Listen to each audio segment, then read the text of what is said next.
Hello, everyone. My name is Dr. Yusuf Alawadi, and today I'm going to be discussing an unusual case of a subacute presentation of S. constellatus pericarditis. Now, just briefly, S. constellatus actually belongs to the S. anginosus group of verdant streptococci. Um, this group of organisms is usually associated with acute fulminant infections and abscesses throughout the body, including pneumonias, empyemas, intra-abdominal infections, and endocarditis.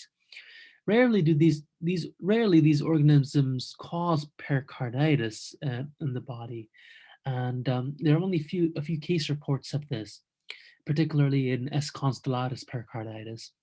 Um, and most of these case reports that are in the literature, the infection is usually acute.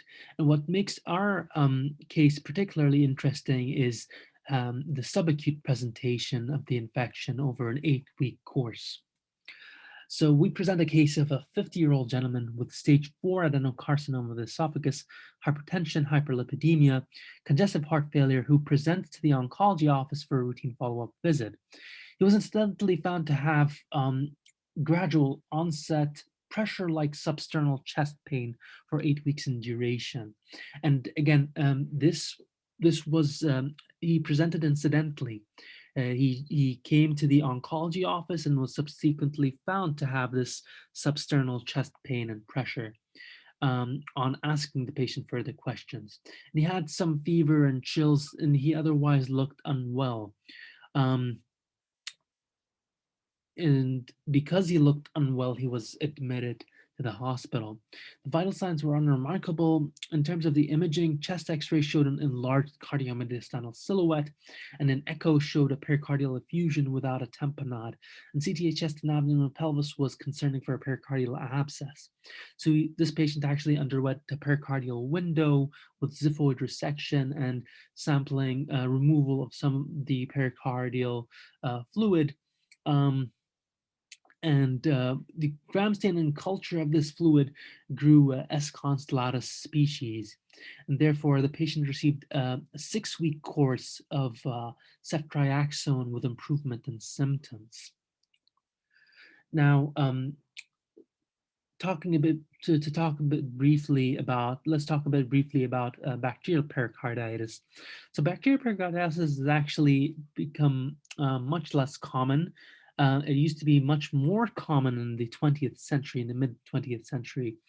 Most cases comprise of staphylococcal, streptococcal, and pneumococcal infections. And believe it or not, less than 1% of all cases of pericarditis are actually due to bacterial pericarditis. Um, Usually, bacterial pericarditis is caused by direct spread of infections organisms into the pericardium from, for example, the lungs or from the mediastinum, and rarely organisms seed through the hematogenous route.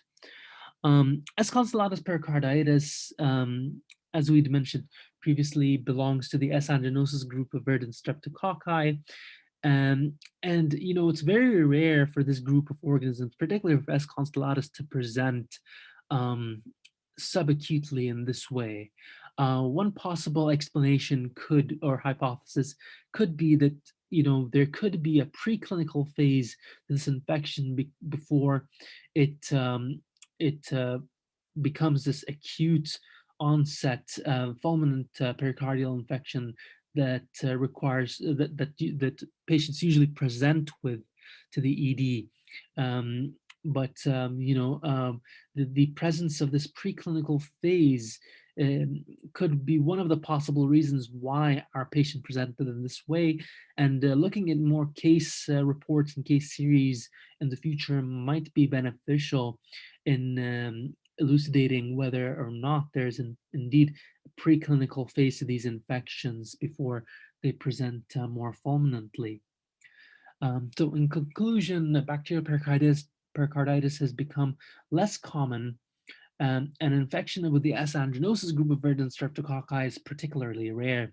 The subacute presentation of our case raises the possibility of a preclinical phase of infection with this group of organisms, although analysis of further case reports and series in the future might help us come up with a better, or with a reason why the patients uh, present the way they do, and if there is a possible preclinical phase which this particular patient might have been caught in incidentally, um, that made it look like he had an 8-week course to his infection, as opposed to the more acute infections we usually see with this group of organisms.